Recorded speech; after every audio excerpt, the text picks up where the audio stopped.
శ్రీ గురుభ్యో నమ. వ్యాస విరచిత శ్రీమద్భాగవతంలో దశమ స్కందంలో నేడు మనం 6వ అధ్యాయాన్ని ప్రవచించుకుంటున్నాం. ఇందులో పూతన సంహారం అయిపోయిన తర్వాత పూతన ఏ విధంగా స్వర్గప్రాప్తి పొందింది అనేటువంటి వివరాలన్నీ చెప్తూ వ్యాసులు వారు బాలకృష్ణుని యొక్క అనుగ్రహంతో పూతన అత్యద్భుతమైనటువంటి లోకాలని పొందినటువంటి వివరాలన్నీ కూడా ఇక్కడ ప్రస్తావిస్తున్నారు వ్యాసులు వారు. ఇందులో చివరిగా మధుర నుంచి వచ్చినటువంటి నందుడు గాని అలాగే అనేక మంది గోపాలకులు గాని ఈ ఆశ్చర్యాన్ని చూసి ఆ తర్వాత పిల్లవాడిని దగ్గరికి తీసుకోవటం, లాలించడం, అలాగే వసుదేవుని కూడా కీర్తించడం జరిగింది. అవన్నీ కూడా ఈ అధ్యాయంలో నేడు ప్రస్తావించుకుందాం. ముందుగా దైవస్మరణ చేసుకుని ఈ 6వ అధ్యాయంలో మనం ఈనాటి పాఠాన్ని మనం చెప్పుకుందాం. ఓం శుక్లాంబరధరం విష్ణుం శశివర్ణం చతుర్భుజం ప్రసన్నవదనం ధ్యాయేత్ సర్వవిఘ్నోపశాంతయే. వ్యాసం వసిష్ఠనప్తారం శక్తేః పౌత్రమకల్మషం పరాశరాత్మజం వందే సుఖతాతం తపోనిధిం. వ్యాసాయ విష్ణురూపాయ వ్యాసరూపాయ విష్ణవే నమో వై బ్రహ్మనిధయే వాసిష్ఠాయ నమో నమః. శ్రీశుక ఉవాచ ఇతి ప్రణయబద్ధాభిర్గోపీభిః కృతరక్షణం పాయయిత్వా స్తనం మాతా సన్యవేశయదాత్మజం. మరొకసారి. ఇతి ప్రణయబద్ధాభిః గోపీభిః కృతరక్షణం. ఈ అక్షరం దగ్గర విభజించుకోవచ్చు. గోపీభిః కృతరక్షణం పాయయిత్వా స్తనం మాతా సన్యవేశయదాత్మజం. నిన్న అత్యద్భుతమైనటువంటి బాలరక్షా కవచ స్తోత్రాన్ని మనం చెప్పుకున్నాం. దానికి సంబంధించినటువంటి ఒక రేడియో ఫైల్ కూడా మీకు పంపించడం జరిగింది. షణ్ముఖుడు అంటే స్కందుడు కుమారస్వామి ఆయన యొక్క జన్మము జరిగి తర్వాత రాక్షసుల యొక్క సంహారం చేసినప్పుడు దేవసేనానిగా ఉండి అనేకమైనటువంటి అస్త్రాలు ఆయన్ని బాధించడం జరిగాయి. ఆ అస్త్రాల నుండి ఉద్భవించినటువంటి అనేకమైనటువంటి క్రూర గ్రహములు, ఒక 20 రకాలైనటువంటి గ్రహాలు పిల్లల్ని బాధించేటువంటి గ్రహాలుగా ఉద్భవించాయి. ముఖ్యంగా ఆయన కవచం నుంచి, ఆయన శరీరం నుంచి, ఈ వ్రణముల నుండి ఉద్భవించినటువంటి దాంట్లో ఈ పూతన అనేటువంటి రాక్షసి కూడా ఆ పేరు కూడా చెప్పడం జరిగింది. దానికి సంబంధించిన ఆడియో ఫైల్ కూడా మీకు అందరికీ పంపించడం జరిగింది. అలాగే ఈ యూట్యూబ్ లో కూడా దానికి కనెక్ట్ చేశాను నిన్న చెప్పినటువంటి పాఠంలో. ఇది స్కంద అపస్మారక గ్రహాలని, పూతనా గ్రహం అని చెప్పి రకరకాలైనటువంటివన్నీ కూడా, ఇవన్నీ పిల్లల్ని బాధించేటువంటి గ్రహాలు. వీటన్నిటికీ నివారణోపాయం ఏంటంటే కేవలం సుబ్రహ్మణ్యేశ్వర స్వామి యొక్క ఆరాధన మాత్రమే, ఇంకేమీ లేదు దానికి. అట్లా అనేకమైనటువంటి రక్షలు ఈ యశోదాదేవి గాని గోపికలు గాని ఇది ప్రణయబద్ధాభి, పిల్లవాడి మీద ఉండేటువంటి ప్రణయంతో, అభిమానంతో, ప్రేమాభిమానాలతో గోపీజనులందరూ కూడా యశోదాదేవితో పాటుగా రక్షణం కృత, రక్షణ చేసి చక్కగా రక్షా కవచాన్ని కట్టి పాయయిత్వా స్తనం మాత, ఆ తల్లి యశోదాదేవి ఆ పిల్లవాడికి పాలిచ్చి సన్యవేశయదాత్మజం, చక్కగా పడుకోబెట్టింది ఆ పిల్లవాడిని. మెల్లగా పాలిచ్చి బుజ్జగించి, ఎక్కడ కష్టపడ్డాడో భయపడ్డాడేమో పిల్లవాడని చెప్పేసి పిల్లవాడు భయపడినట్టుగా భావించుకుని అక్కడి నుంచి పిల్లవాడికి పడుకోబెట్టడం జరిగింది. చక్కగా ఈ జోలపాట కూడా పోతనామాచుడు మనకి పోతన గారు ఆంధ్ర మహాభాగవతాన్ని రాస్తూ జో కమల దళేక్షణ జో మృగరాజ మధ్య జో కృష్ణ జో పల్లవ కరపద జో పూర్ణేందు వదన జో యనుచున్ అంటూ రాస్తారు. జోలపాట కూడా గోపికలు ఎంత చక్కగా పాడతారు అనేటువంటి. నేను ఇక్కడ జోలపాట పాడినట్టుగా పాడలేదు, కానీ పద్యం పాడినట్టుగా పాడాను. అదే వాళ్ళైతే చక్కగా ఆ పద్యం అయిపోయేటప్పుడు పిల్లవాడు పడుకునేవాడు, అంత చక్కగా మధురంగా పాడేవారు. అలాగే ఇక్కడ కూడా తావన్నందాదయో గోపా మధురాయా వ్రజం గతాః విలోక్య పూతనా దేహం బభూవురతి విస్మితాః. ఎవరైతే మధురకి వెళ్ళినటువంటి గోపాలకులు ఎవరైతే ఉన్నారో నందుడితో పాటుగా వెళ్ళిన వాళ్ళు, తావత్ నందాదయో గోపా అన్నారు. అంతలో ఏది పూతన కళేవరం పడిపోయి వీళ్ళందరూ ఆశ్చర్యపోయి పిల్లవాడు పడుకున్న తర్వాత వచ్చారు వీళ్ళందరూ తీరిగ్గా. నంద ఆదయ, నందుడు మొదలైనటువంటి గోపాలకులందరూ మధురాయా వ్రజం గతాః, వ్రజం నుంచి మధురకి వెళ్ళి వచ్చినటువంటి వాళ్ళు మళ్ళీ తిరిగి వచ్చేశారు. చూసేటప్పటికీ ఆశ్చర్యపోయారు.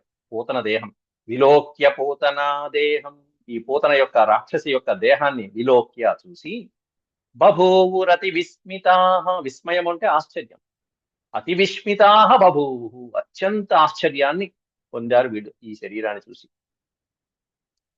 నూనం బతర్షి సంజాతో యోగేశో వా సమాససః సయేవ దృష్టో హ్యుత్పాతో యదాహానకదుందుభిః. ఒక్కసారి ఆ పూతన దేహము మరణించడము, పిల్లవాడు హాయిగా నిద్రించడము చూసేటప్పటికి నందుడిగా ఆశ్చర్యపోయి ముందు వసుదేవుడి గుర్తు చేసుకుంటున్నాడు. ఇక్కడ ఏమనుకుంటున్నాడంటే ఆనకదుందుభిః అంటే వసుదేవుడు. వసుదేవుడు జన్మించగానే దుందుబులు మోగాయి. అట్లాంటి ఆనక దుందుభి యొక్క చెప్పినటువంటి మాటలు ఏవైతే ఉన్నాయో, అయ్యా నువ్వు త్వరగా ఇక్కడి నుంచి వెళ్ళు, వ్రజంలో ఏవో ఉత్పాతాలు జరగబోతున్నాయని నా మనసు శంకిస్తుంది అని చెప్పి ముందే చూసినటువంటి వాడు సయేవ దృష్టో హ్యుత్పాత, ఈ హ్యుత్పాత అనే పదాన్ని విడతీస్తే హి ప్లస్ ఉత్పాత, హి ప్లస్ ఉత్పాత హ్యుత్పాత అవుతుంది.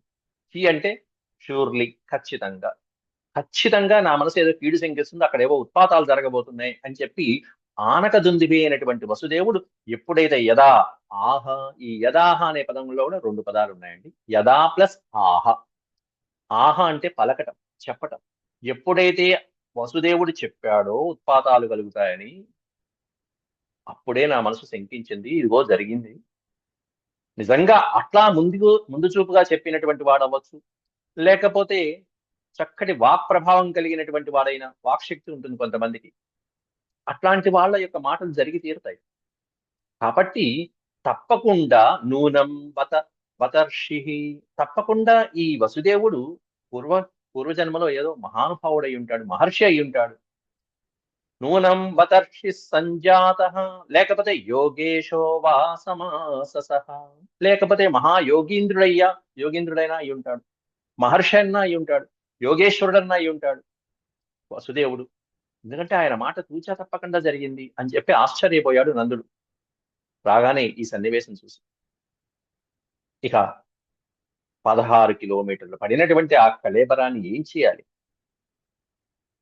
పూడ్చాలా, కాల్చాలా, ఎట్లా, ఏ విధంగా, ఎవరు మోసుకెళ్తారు? అందువల్ల చాలా తెలివైన పని చేశారు గోపాలకులందరూ కలిసి. ఏం చేశారంటే ఎక్కడికక్కడ రంపాలతో గొడ్డలతో కొట్టి పారేశారు, మొత్తం అంతా చెట్లను కొట్టినట్టు కొట్టేశారు. ఈ కళేబరం కింద కొన్ని వేల చెట్లు పడిపోయినాయి, దాదాపు 16-18 వేల చెట్లు పడిపోయినాయి. కళేవరం పశుభి, పశుభి, పశుభి కాదు పరశుభి, పరశు అంటే గొడ్డలి. కళేవరం పరశుభి చిత్వా తత్తే వ్రజౌకశ, వ్రజౌకశ ఆ వ్రజంలో నివసిస్తున్నటువంటి గోపాలకులు తత్తుత్తే, వాళ్ళందరూ కలిసి ఈ కళేబరాన్ని ఏం చేశారు? కళేవరం పరశుభి చిత్వా, చిత్వా అంటేనండి ఖండించడం, గొడ్డలతో రంపాలతో తీసుకొచ్చి మొత్తం ఏ పార్టీకి ఆ పార్టీ మొత్తం అంతా నరికి పారేశారు. అంతకంటే వీలు లేదు ఇంకా. అన్ని కిలోమీటర్లు వ్యాపించిన దేహాన్ని ఎక్కడ ఎవరు మోసుకెళ్తారు, ఎక్కడ ఏ విధంగా దహనం చేస్తారు? ఆ ఖననం చేయాలంటే ఏం చేయాలి? కాబట్టి ఎవరికి వాళ్ళు సులభోపాయం చేశారు. పరశుభిశ్చిత్వా దూరే క్షిప్వా వయో, దూరాక్షిప్వా వయ వశో. ఇక్కడ ప్రశ్లేష ఉంటుంది, అకార ప్రశ్లేష పుస్తకాల్లో ఉంటుంది. ఆ ప్రశ్లేష వచ్చినప్పుడు అకారం ఉంటుంది ఈ వా ముందు, అప్పుడు అవయవము అనే పదం వస్తుంది. అవయవం. దూరే క్షిప్వా అవయవశో, అవయవశో న్యదహన్ కాష్ఠధిష్ఠితం, దూరే క్షిప్వావయవశో న్యదహన్ కాష్ఠధిష్ఠితం. అనేకమైనటువంటి కాష్ఠములు, కాష్ఠము అంటే కట్టెలు, ఈ శరీరం కింద పడిపోయి ఉన్నాయి మొత్తం అంత చెట్లు. ఆ కట్టెలను తీసుకొచ్చేసారు. తీసుకొచ్చి వాళ్ళు నరికిన భాగాన్ని, అవయవాన్ని, ఏ భాగాన్ని అయితే నరికారో ఆ భాగాన్ని అక్కడికక్కడే కాల్చి పారేశారు మొత్తం, మూల ఊరు చివరికి తీసుకెళ్ళి. దూరే అన్నారు, ఊరు చివరికి తీసుకెళ్లిపోయి క్షిప్వా అవయవ, ఆ తెగ నరికినటువంటి ఆ అవయవాలు ఏవైతే ఉన్నాయో, పూతన యొక్క దేహ భాగాలు ఏవైతే ఉన్నాయో వాటిని నరికేసి న్యదహన్, నీ ప్లస్ అదహన్, అదహన్ అనే పదానికి భూతకాలం అర్థం, అంటే మొత్తం అన్నిటినీ ఆ భాగాలన్నీ దగ్ధం చేశారు, దహించి వేశారు, ఖననం చేశారు, దహించి వేశారు. అంతకంటే సులభోపాయం లేదు. ఇంతకంటే ఆశ్చర్యకరమైనటువంటి విషయం ఏంటంటే, వాళ్ళు దహనం చేస్తుంటే పైకి లేచినటువంటి ధూమం ఉంది చూసారా? ఆ ధూమాన్ని ఎంతో విశేషంగా వర్ణించారు వ్యాసులు వారు. ఆ ధూమము అసలైతే రాక్షసది. అలాంటి రాక్షసి ఏదైనా కట్టె కాలినప్పుడు వాసన ఏ విధమైనటువంటి వాసన రావాలి? కానీ ఇక్కడ మొత్తం అత్యద్భుతమైనటువంటి అగరు ధూపమైనటువంటి సుగంధభరితమైనటువంటి సౌరభం పైకి లేచిందిట ఆమె యొక్క శరీరం నుంచి. అది వర్ణిస్తున్నారు 34వ శ్లోకంలో. దహ్యమానస్య దేహస్య ధూమశ్చాగరు సౌరభ. ఆ ధూమం ఎలా ఉందంటే అగరు సౌరభాన్ని కూడుకుని ఉన్నది. మనం చక్కగా సాంబ్రాణి వేస్తాం, ధూపం వేస్తాం. ఆ ధూపంలోంచి అత్యద్భుతమైనటువంటి సౌరభం గుబాళింపు పైకి లేస్తూ ఉంటుంది. అట్లాంటి సౌరభం, అట్లాంటి పరిమళం అనేటువంటిది ఆమె యొక్క దహించబడుతున్నటువంటి శరీరం నుంచి పైకి లేచింది.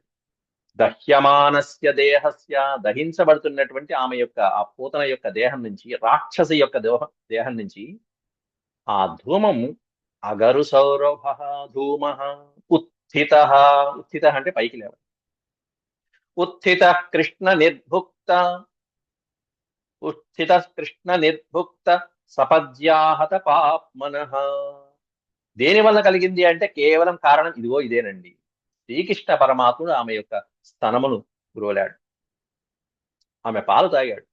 అవి పాల కాదు, విషం అయినా సరే ఆమె ఇచ్చింది. కృష్ణ నిర్భుక్త, శ్రీకృష్ణుడి చేత స్పర్శ అయితే చాలు, కరస్పర్శ అయితే చాలు, అట్లాంటిది పాలు ఆవిడ స్థానం ఇచ్చింది. కాబట్టి ఉత్థిత కృష్ణ నిర్భుక్త సపద్యాహత పాప్మన. ఎప్పుడైతే కృష్ణ పరమాత్ముడికి ఆవిడ యొక్క స్థానం ఇచ్చిందో, సపది, సపది ప్లస్ ఆహత, సపది అంటే వెంటనే అని, సపది ప్లస్ అహత పాప్మన. ఏమైంది ఆవిడ అంటే, ఆవిడ ప్రాణాలు పోవడం కాదు, ఆవిడ పాపాలు పోయినాయట. శ్రీకృష్ణ పరమాత్ముడికి స్థలం ఇవ్వటం తర్వాత ఆవిడ ప్రాణాలు పోయింది అనుకున్నాం, కాదు, ప్రాణం పోవటం కాదుట. అహత పాపన, ఆవిడ చేసిన పాపాలన్నీ పోయినట. ఎంతమంది శిశువుల్ని సంహరించింది ఈ పూతన. అట్లాంటి పూతన అంతమంది శిశువుల్ని సంహరించినటువంటి పాపం కూడా అహత పాపన అయిపోయింది. పాపాలన్నీ హరించేశాడు. ఎవరై అంటే శ్రీకృష్ణ పరమాత్ముడు. ఎంత సింపుల్ టెక్నిక్. పరమాత్ముని వేడుకుంటే చాలు కదా. ఆయన పాదాలు ఆవిడ మీద, శరీరం మీద పెట్టాడు, పైగా ఆడుకున్నాడు, కాసేపాటు ఇటు తిరిగాడు. అట్లాంటి శరీరం అంత రాక్షసైన, ఇంతమంది శిశువుల్ని సంహరించిన, శ్రీకృష్ణ పరమాత్ముడికి హాని తలపెట్టినా కూడా పరమాత్ముడు కాస్త కరుణాసముద్రుడు కాబట్టి అంతటి ఆమెకి కూడా ఎటువంటి పదవిని ఇచ్చాడు అనేటువంటిది 4 శ్లోకాల్లో వర్ణిస్తున్నారు తర్వాత రాబోయే శ్లోకాలలో. పూతన లోక బాలగ్ని రాక్షసి రుధిరాసన జిఘాంసయాపి హరయే స్తనం దత్వాపసద్గతిం. ఆపసద్గతి, ఇక్కడ 2 ఆకార ప్రశ్లేషణలు ఉన్నాయి కాబట్టి దీర్ఘమైన ఆకారాన్ని మనం చదవాలి. దత్వా ఆప సద్గతిం. ఆప అంటే పొందట, సద్గతిం ఆప. ఆవిడ పూతన చనిపోయిన తర్వాత సద్గతిని పొందింది అని వర్ణిస్తున్నారు అక్కడ వ్యాసులు వారు. ఆపసద్గతిం ఎందువలన? స్తనం దత్వా ఆపసద్గతిం, స్తనాన్ని ఇచ్చింది, పిల్లవాడికి పాలిచ్చింది. ఎట్లాంటిది?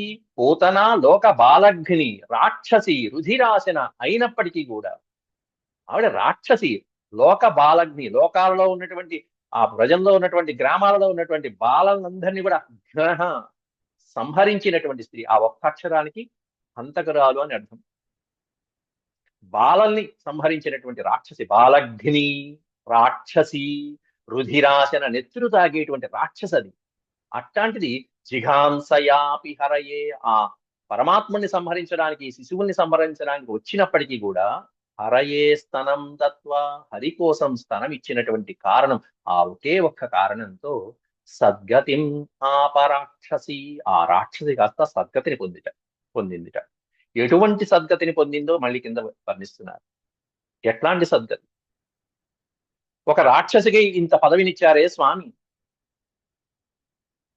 ఇంతమంది శిశువుల్ని, బ్రహ్మహత్యా దోషం అంటుకుంటుంది శిశుహత్య చేస్తే, అట్లాంటి బ్రహ్మహత్యను కూడా పరమాత్ముడు రూపమాపి చక్కగా సద్గతిని ప్రసాదించాడంటే శ్రీకృష్ణ పరమాత్ముడు ఇంకా భక్తితో శ్రద్ధగా అనునిత్యము పరమాత్మనే స్మరించే భక్తులకి ఇంకా ఎట్లాంటి పదవిస్తాడో కదా అంటూ వ్యాసుడు వారు తర్వాత శ్లోకంలో వర్ణిస్తున్నారు. కిం పునః శ్రద్ధయా భక్త్యా కృష్ణాయ పరమాత్మనే యచ్చన్ ప్రియతమం కిం నో రక్తాస్తన్మాతరో యథా. మరొకసారి, కిం పునః శ్రద్ధయా భక్త్యా కృష్ణాయ పరమాత్మనే యచ్చన్ ప్రియతమం కిం నో రక్తాస్తన్మాతరో యథా.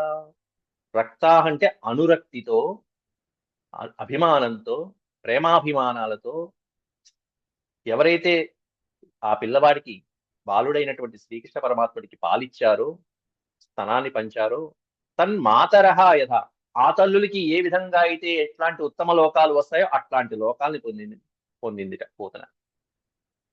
పూతనకే ఇట్లాంటి లోకం వస్తే కిం పునః శ్రద్ధయా భక్త్యా, శ్రద్ధగా భక్తితో ఆ పరమాత్ముడైనటువంటి శ్రీకృష్ణుడి కోసం యచ్చన్ ప్రియతమం, తమ ప్రియమైనటువంటి భక్తి భావాలని, ప్రేమానురాగాలని, సేవా తత్పరతని యచ్చన్ ఎవరైతే ఇస్తూ ఉంటారో, అంతేకాకుండా తన ప్రియమైనటువంటి మధురమైనటువంటి స్తనాన్ని అందించారో అట్లాంటి గోపికా జనం, అట్లాంటి తల్లులు, మాతరహ అని బహువచనం వాడాడు, ఏకవచనం వాళ్ళు అక్కడ మనం గమనించాలి. తన్మాతరహ అనే బహువచనం వాడారు అంటే యశోద ఒకటే కాదు, చాలా మంది ఆ పిల్లవాడికి ఆ స్తనం అందించారు, పిల్లవాడికి స్తన్యాన్ని, ఆ మధురమైనటువంటి పాలని అందించారు అనేటువంటి అర్థం మనం గమనించాలి.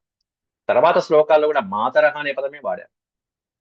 ఎందుకంటే యశోద కాకుండా మిగతా వారందరూ ఎందుకు ఇచ్చారంటే అక్కడ ఒక లీలని కూడా మనం వర్ణించుకోవచ్చు. ముందు ముందు చెప్పేటువంటి అధ్యాయాల్లో బ్రహ్మదేవుడు, నారదుడు మొదలైనటువంటి వాళ్ళు ఈ శ్రీకృష్ణ పరమాత్మని యొక్క లీలలు చూడటం కోసం వాళ్ళు కొంచెం వాళ్ళు చేయాల్సినటువంటి వాళ్ళు చేశారు. బ్రహ్మదేవుడు గోపాలకుల్ని దాచివేయటం, గోవుల్ని దాచివేయటం, గుహలో దాచివేయటం, పరమాత్ముడి లీల ఎట్లా ఉంటుందో చూడటం కోసం అని చెప్పేసి, స్వయంగా చూడటం కోసం అని చెప్పి చేసిన పనులు కొన్ని ఉన్నాయి. అవి ముందు ముందు మనం చెప్పుకుంటాం. అయితే అట్లాంటి బ్రహ్మాది నారదులు మొదలైనటువంటి వాళ్ళకి కూడా స్వామి చక్కగా సమాధానం చెప్పారు. వాళ్ళు దాచినా కూడా ఈ పరమాత్మ వారందరి రూపాలలో, అంతమంది గోప బాలకుల యొక్క రూపాలను, అన్ని రకాలైనటువంటి గోవుల రూపంలోనూ, దూడల రూపంలోనూ వచ్చి పరమాత్ముడు తానే సకల ప్రాణులలో ఉన్నట్టుగా అందరి తల్లుల దగ్గర, అందరి గోవుల దగ్గర, అందరి లేగదూడల్లోనూ కనిపించారు. బ్రహ్మదేవుడు ఆశ్చర్యపోయాడు.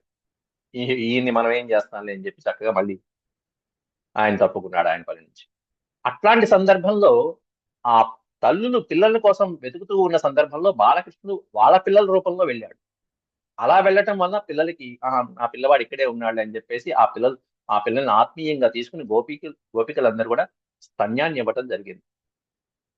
అట్లా ఈ మాతరహ అనేటువంటి బహువచనం ప్రయోగించడంలో ఉన్న ఔచిత్యం ఇక్కడ వర్ణిస్తున్నాను అంతే.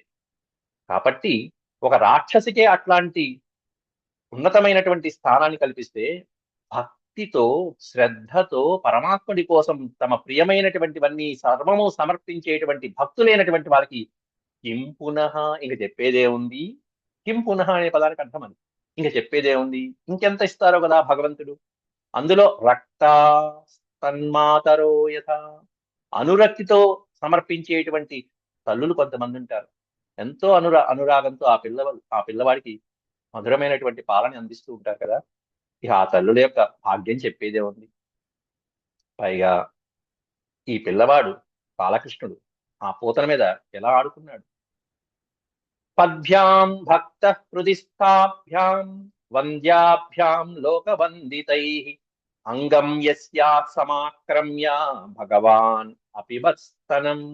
పూతన మీద మొదట్లో ఒళ్ళో పెట్టుకుంది. ఆ ఒళ్ళో పెట్టుకుని పూతన స్తన్యాన్ని అందించింది. అంగం యస్యా సమాక్రమ్య, రెండు చేతులతో ఆ స్తన్యాన్ని పట్టుకుని ఒకసారి మొత్తం పాలతో పాటుగా, విషంతో పాటుగా ప్రాణాలు లాగి పారేశాడు శ్రీకృష్ణ పరమాత్ముడు. బాలకృష్ణుడు చిన్న కృష్ణుడు అంతే, ఏమీ తెలియదు.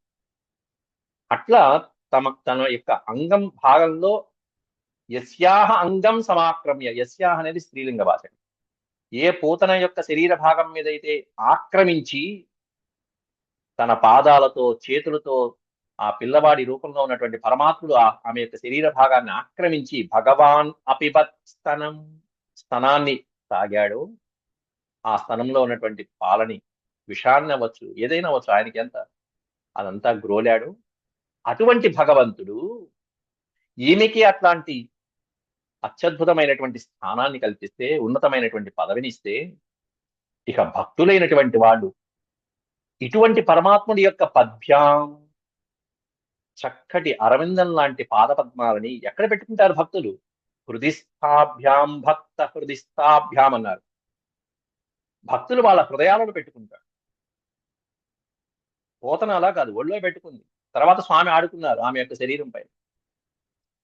కేవలం భక్తులు వాళ్ళ యొక్క హృదయాలలో ఆయన యొక్క పాదపద్మాలని పెట్టుకుని అనునిత్యము పూజిస్తూ ఉంటారే, అట్లాంటి భక్త వత్సలుడైనటువంటి పరమాత్మని, ఇటువంటి భక్తుని స్వామి ఎంత కాపాడుతారు?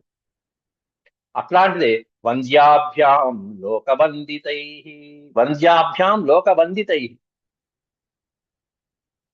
వంద్యాభ్యాం అంటే సమస్తమైనటువంటి భగవంతుల చేత, ఋషుల చేత, మహర్షుల చేత, బ్రహ్మాది దేవతల చేత, పరమేశ్వరుడి చేత కూడా కీర్తించబడేటువంటి పాదాలే ఆ రెండు పాదాలు, స్వామివారి యొక్క పాదపద్మాలు. లోకవందితై, సమస్తమైనటువంటి 14 లోకాలలో అందరి చేత వందితై, నమస్కరించబడేటువంటి పాదాలు ఆ చరణాలు, శ్రీచరణాలు. అటువంటి శ్రీచరణాలు బాలకృష్ణుని రూపంలో కరారవిందేన పదారవిందం అని మనం చెప్పుకున్నాం. ముఖారవిందే వినివేశయంతం. అట్లాంటి ఆ పాదాలతో ఈమె యొక్క శరీరం మీద ఆడుకుని చివరికి ఆమెకు మోక్షాన్ని కల్పించాడే. ఇక భక్తుల యొక్క హృదయాలలో ఆయన పాదపద్మాలను నిలుపుకున్నటువంటి వారికి ఎటువంటి స్థానం వస్తుందో కదా అంటూ వ్యాసుడు వారు వర్ణిస్తున్నారు చక్కగా. ఈయన యొక్క పాదాలు ఇక్కడ పోతనతో ఈ విధంగా పాదాలతో ఆడుకున్నాడు. తర్వాత వచ్చేటువంటి లీలల్లో అత్యద్భుతమైనటువంటి లీల ఇంకోటి ఉంటుంది, కాళీయ మర్దనం. ఆ కాళీయుడి విషసర్పం పైన కూడా ఆయన పాదముద్రలు వేసేస్తారు స్వామి. ఆ పాదముద్రల యొక్క ప్రభావం అక్కడ మళ్ళీ చెప్పుకుందాం.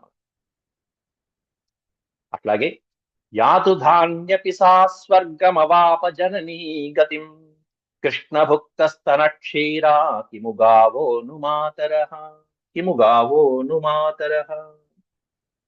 ఇక అక్కడి నుంచి యాతు ధాన్యపి, యాతు ధాన్యపి సా స్వర్గమవాప జననీ గతిం.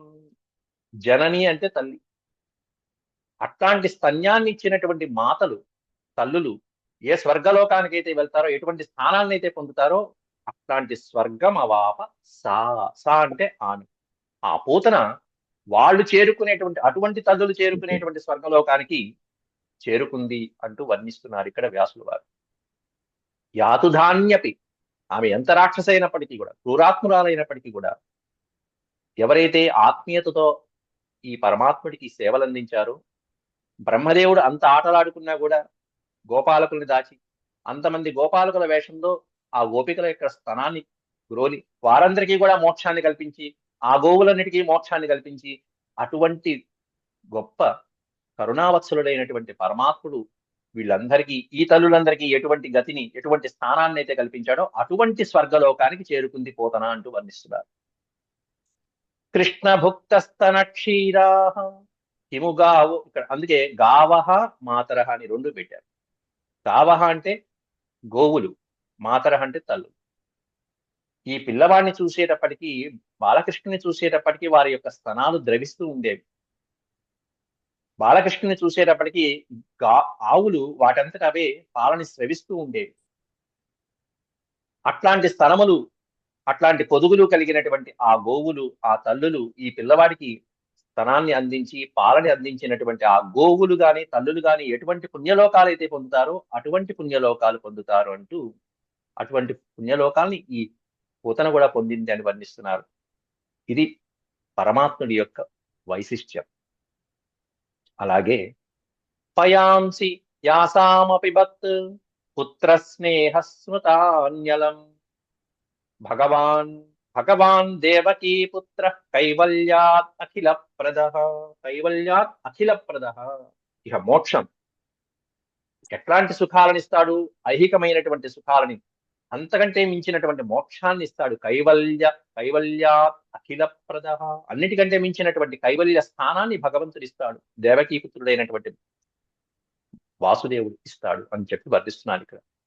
పయాంసి యాసాం అపిబత్, యాసాం అపిబత్, ఎవరి యొక్క స్తనాలనైతే గ్రోలాడో స్వామి, ఏ తల్లుల నుంచి అయితే పాలని స్వీకరించారో, పయాంసి అంటే పాలు, క్షీరాన్ని ఏ తల్లుల నుంచి అయితే స్వీకరించారో, ఏ గోవుల నుంచి అయితే స్వీకరించారో స్వామి, అపిబత్ స్నేహ స్నేహస్మృతాన్యలం, స్నేహస్మృతాన్యలం, పుత్ర స్నేహంతో, పుత్ర వాత్సల్యంతో, నా పుత్రుడు వచ్చాడు, ఆకలేస్తూ వచ్చాడు, ఆడుకుంటూ వచ్చాడు, తిరిగి తిరిగి వచ్చాడు అంటూ ఆ తల్లులు ఆ పిల్లల్ని దగ్గరికి తీసుకుని ఆ స్తనాన్ని అందించడం, అలాగే గోవులు జూడలు దగ్గరికి రాగానే ఆనందంతో పరవశులమైపోయి వాటిని రాసు, ఆ శరీరం మీద రాసు చక్కగా దూడలకు కూడా గోవులు ఏ విధంగా అయితే పాలని స్రవిస్తూ ఉంటాయో అటువంటి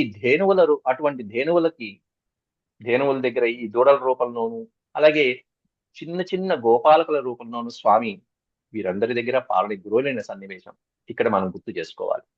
పయాంసి యాసామపిబత్, ఎవరి దగ్గర నుంచి అయితే పయాంసి పుత్ర స్నేహ స్మృతాన్యలం, పుత్ర స్నేహంతో వాళ్ళు సమర్పించినటువంటి ఆ పాలని, స్రవించినటువంటి పాలని భగవంతుడైనటువంటి దేవకీపుత్రుడు స్వీకరించాడో వాళ్ళందరికీ కూడా కైవల్యా అఖిలప్రద,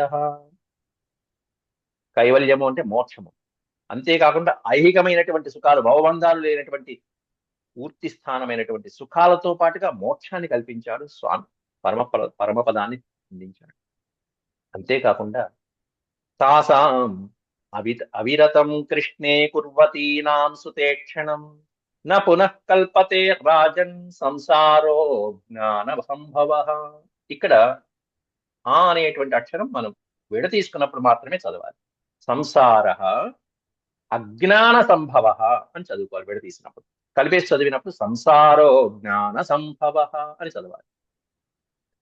అంటే అజ్ఞానజనితమైనటువంటి ఈ సంసారం ఏదైతే ఉంటుందో, అంటే జననము మరణము, పునర్జన్మ, జనన. కాబట్టి ఈ జనన మరణం అనేటువంటి సంసార సాగరం అనేటువంటిది పునః తిరిగి నకల్పతే రాజన్, ఇట్లాంటి వాళ్ళకి కల్పించబడదు ఓ మహారాజా అంటూ సుఖమహర్షి పరీక్షిత్ మహారాజుకి, రాజన్ ఓ పరీక్షిత్ మహారాజా, తాసాం అవిరతం కృష్ణే కుర్వతీనాం సుతేక్షణం, అందమైనటువంటి నేత్రములు కలిగినటువంటి ఆ పరమాత్ముడికి ఎవరైతే వారి వారి యొక్క స్థానాన్ని అవిరతము అంటే నిరంతరము ఆ పిల్లవాడిని చూడంగానే ఆప్యాయతతో, పుత్రవాత్సల్యంతో వారి యొక్క మనసులు ద్రవించాయో, పిల్లవాడికి స్థనాన్ని అందించాలని ద్రవించాయో, ఏ గోవులకైతే ఆ ధేనువుల్ని చూసి, ఆ లేగదూడల్ని చూసి పాలని అలా నిరంతరము పాలధారాల్ని కురిపించాయో, అట్లాంటి వారందరికీ కూడా న పునః సంసార నకల్పతే, సంసార పునః నకల్పతే, వారికి ఇక సంసార బంధములు అనేటువంటివి లేనే లేకుండా చేశాడు. జనన మరణం అనేటువంటి సంసార చక్రం అనేటువంటిది లేకుండా కైవల్య ప్రాప్తిని కలిగించారు స్వామి. దేనివల్ల ఈ సంసారం అనేటువంటి బంధం వస్తుందో పక్కనే ఇచ్చారు, వివరించారు. అజ్ఞాన సంభవ, మనిషికి అజ్ఞానం అనేది ఉంటే ఈ సంసారం అనేటువంటి బంధం ఉంటుంది అని చెప్తున్నారు. అంటే మనమందరం అజ్ఞానులమే, మనమందరం సంసారంలోనే ఉన్నాం కాబట్టి, ఈ సంసారం నాదే అనుకుంటున్నాం కాబట్టి మనమందరం అజ్ఞానులం అని చెప్పుకోవాలి. ఈ సంసారంలో ఉన్నా కూడా, ఈ ప్రపంచంలో ఉన్నా కూడా, అంటే అటాచ్మెంట్ లో ఉన్నా కూడా డిటాచ్మెంట్ మేనర్ గా ఉండేటువంటి వాడికి మోక్షం లభిస్తుంది, తొందరగా మోక్షం లభిస్తుంది. ఆ పరమాత్ముడి యొక్క పాదాలు మనం పట్టుకోవచ్చు. అంటే అంటనట్టుగా మనం భావించుకుంటూ ఈ సంసారంలో ఉంటూ ఇక నిరంతరము ఎక్కువ సమయం మనం భగవంతుడి యొక్క నామస్మరణలో గడిపితే గనక ఇదిగో మనం కూడా ఈ స్థాయికి వెళ్తాం. ఇక కటధూమస్య సౌరభ్యం అవఘ్రాయ వ్రజౌకసః కిమిదం కుత ఏవేతి వదంతో వ్రజమాయయు. నందుడు మొదలైన వాడు ముందు వచ్చేశారు, ఇంకొంతమంది ఇంకా వస్తున్నారు మధుర నుంచి. అట్లా వ్రజానికి వచ్చినటువంటి గోపాలకులు, వ్రజౌకసః, వ్రజానికి వచ్చినటువంటి ఈ గోపాలకులు ఆశ్చర్యపోతున్నారట. ఈ పూతన దగ్ధమైపోయినటువంటి ఆమె యొక్క ధూమం ఏదైతే ఉందో, కటము అంటే ఆ శవం మీద నుంచి కాలినటువంటి ధూమం ఏదైతే ఉంటుందో, ఆ ధూమం సౌరభ్యమవఘ్రాయ. సౌరభ్యం అవఘ్రాయ. ఆఘ్రాణించడం అంటే వాసన చూడటం. ఆ పైకి లేచినటువంటి చక్కటి సుమనోహరమైనటువంటి ఆ సౌరభమైనటువంటి గాలిని పీల్చి, ఏమిటి ఇంత సువాసన, ఈ విధమైనటువంటి ఆఘ్రాణింపు ఏమిటి, అత్యద్భుతమైనటువంటి ఆఘ్రాణం, ఎటువంటి సాంబ్రాణికి రాదు అటువంటి వాసన, అత్యద్భుతమైనటువంటి వాసన. అవి చూసి కిమిదం కుత ఏవేతి, ఏమిటిది, కుత ఏవేతి, ఎక్కడి నుంచి వస్తుంది అని ఇతి వదంతో ప్రజమాయయు అని అనుకుంటూ ప్రజానికి వచ్చారట. త్వరగా మధుర నుంచి వస్తున్నటువంటి ఇంకొంతమంది గోపాలకులు, నందుడితో వెళ్ళినటువంటి వాళ్ళు ఆశ్చర్యపోయారు. ఆమె యొక్క శరీర భాగం నుంచి లేచిన ధూమం అంత అత్యద్భుతమైనటువంటి సుగంధ పరిమళాలను ఇస్తున్నది. తే తత్ర వర్ణితం గోపై పూతనాగమనాదికం శ్రుత్వా తన్నిధనం స్వస్తి శిశోశ్చాసన్ సువిస్మితాః. తర్వాత ఆ ఊళ్ళో ఉన్నటువంటి గోపాలకులందరూ కూడా ఈ విధంగా జరిగింది, పూతన వచ్చింది, పిల్లవాడిని ఎత్తుకున్నది, స్నానం ఇచ్చింది, ఆ తర్వాత పూతన మరణించింది అని చెప్పి ఈ విధమైనటువంటి వార్తలన్నీ చెప్పిన తర్వాత శ్రుత్వా, అవన్నీ విని సువిస్మితాః ఆసన్, ఆశ్చర్యపోయారట గోపాలకులందరూ కూడా. తే తత్ర వర్ణితం గోపై, గోపాలకులందరూ జరిగినటువంటి వృత్తాంతమంతా కూడా వర్ణించారు. ఏం జరిగింది, ఏమని, ఎక్కడి నుంచి వర్ణించారంటే పూతన ఆగమనాదికం, పూతన ఏ విధంగా వచ్చింది, ఎంత సుందరంగా ముస్తాబై వచ్చింది, ఏ విధంగా వెళ్ళిపోయింది. చాలా 10 శ్లోకాలలో, అంతే, ఎక్కువ వర్ణన కూడా లేదు. పూతన ఆగమనాదికం శ్రుత్వా తన్నిధనం, నిధనము అంటే నాశనం, ఎంత సుందరంగా వచ్చింది, ఎంత అందవికారంగా మరణించింది, అంతా శ్రుత్వా విని గోపాలకులు, శ్రుత్వా తన్నిధనం, వెంటనే విన్నటువంటి వాళ్ళందరూ స్వస్తి శిశోహో, శిశో స్వస్తి, స్వస్తి అంటే శుభమగుగాక, మంగళమగుగాక అంటూ స్వస్తి వచనాలు పలికారు. స్వస్తి శిశోహో చ ఆసన్, దీన్ని ఈ పదం దగ్గర పెడితే శిశోహో చ ప్లస్ ఆసన్, శిశువుకి స్వస్తి కలుగుగాక అంటూ సువిస్మిత ఆసన్, ఆశ్చర్యపోయారు జరిగినటువంటి ఈ వృత్తాంతానికి అంతటికీ కూడా. ఆ తర్వాత నందుడు వెంటనే తన కుమారుని దగ్గరికి తీసుకుని, నందః స్వపుత్రమాదాయ ప్రేత్యాగతముదారధీః మూర్ధ్యుపాఘ్రాయ పరమాం ముదం లేభే కురుద్వహ అనేది పరీక్షిత్ మహారాజుకి సంబోధన. ఓ మహారాజా, నందుడు వెంటనే తన పుత్రుణ్ణి ఆలింగనం చేసుకుని స్వపుత్రమాదాయ, ఎట్లాంటి పుత్రుడు, ప్రేత్యాగతముదారధీః, ప్రేత్య అంటే ప్రేతము అంటాము, పితృకార్యాలు చేసేటప్పుడు ఈ పదం ఎక్కువగా వాడతాం, ప్రేతము, ప్రేతకార్యం. ఆ పదాన్ని విడదీస్తే పర ఇతర ప్రేత్య అనే పదం అంటే ఈ లోకం నుంచి పరలోకానికి ప్రయాణం అయ్యేటువంటి ప్రాణి ఏదైతే ఉంటుందో, దేహం ఏదైతే ఉంటుందో, సూక్ష్మ దేహం ఏదైతే ఉంటుందో దానికి ప్రేత అని పేరు. ప్రేత, ప్రా ప్లస్ ఇతర, అలాగే పరా, ఈ లోకం నుంచి పరలోకానికి ప్రయాణించి. ప్రేత్యాగతం అంటే దాదాపుగా మృత్యులోకం దాకా వెళ్ళి తిరిగి వచ్చినటువంటి బాలుడు అనుకుంటున్నాడు నందుడు ఈ పిల్లవాడిని. అమ్మో ఎంత రాక్షసి, ఇంకేముందా, మామూలు పిల్లలైతే ఏమైపోయేవాళ్ళు, కాబట్టి నా పిల్లవాడు దైవ అనుగ్రహంతో బతికిపోయాడు అని చెప్పి అనుకుంటున్నాడు పాపం నందుడికి. ఈయన యొక్క శక్తి తెలియక, వసుదేవుడికైతే అంతా తెలుసు ఈయన ఎట్లాంటి వాడు, నందుడికి ఆయన గురించి తెలియదు కదా కొంత. కాబట్టి నందస్వపుత్రమాదాయ ప్రేత్యాగతముదారధీః, మృత్యుదాకా వెళ్ళి తిరిగి వచ్చినటువంటి తన పిల్లవాడిని మూర్ధ్యుపాఘ్రాయ, శిరసును ఆఘ్రానించి ముద్దు పెట్టుకుని, పరమాం ముదం లేభే, ముదము అంటే సంతోషం, ఆనందం, ఎంతో మిక్కిలి సంతోషించాడు, అమ్మయ్య నా పిల్లవాడికి ఏం కాలేదు అంటూ సంతోషించాడు. అయితే ఇదంతా అయిపోయాక చివరికి ఫలశ్రుతి చెప్తున్నారు. ఈ పూతన యొక్క ఘట్టాన్ని విన్నటువంటి వాళ్ళకి ఎటువంటి ఫలితం లభిస్తుంది అనేది ఫలశ్రుతిలో చెప్తున్నారు. య ఏతత్ పూతనా మోక్షం కృష్ణస్యార్భకం అద్భుతం, కృష్ణస్య అర్భకం అద్భుతం, అర్భకుడు అంటే బాలుడు, చిన్న పిల్లవాడు. అట్లా బాలకృష్ణుని యొక్క ఈ అద్భుతమైనటువంటి చర్య ఏదైతే ఉందో ఏంటదంటే ఏతత్ పూతనా మోక్షం, పూతనకి మోక్షాన్ని కల్పించిన ఘట్టం. అది విన్నటువంటి వాళ్ళకి శృణుయాత్ శ్రద్ధయా మత్స్యో, శ్రద్ధగా విన్నటువంటి మానవులకి, శృణుయాత్ శ్రద్ధయా మర్త్యో గోవిందే లభతే రతిం.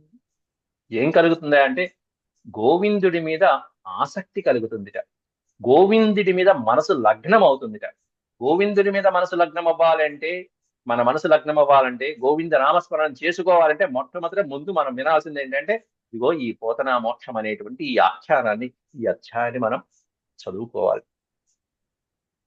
ఇక్కడి నుంచి మనకి అర్హత కలిగినట్టు, గోవిందుడి యొక్క నామస్మరణతో ముందుకు వెళ్ళటానికి అర్హత కలిగింది ఈ అధ్యాయంతో. ఇది శ్రీమద్భాగవతే మహాపురాణే పారమహంస్యాం సంహితాయాం దశమస్కందే పూర్వార్ధే షష్ఠోऽధ్యాయः సమాప్తः. ఓం స్వస్తి. ఓం శాంతి శాంతి శాంతి. యదక్షరపద భ్రష్టం మాత్రాహీనం చ యద్భవేత్ తత్సర్వం క్షమ్యతాం దేవ. నారాయణ నమోస్తే. సర్వం శ్రీకృష్ణార్పణమస్తు. ఓం నమో భగవతే వాసుదేవాయ. హరి ఓం.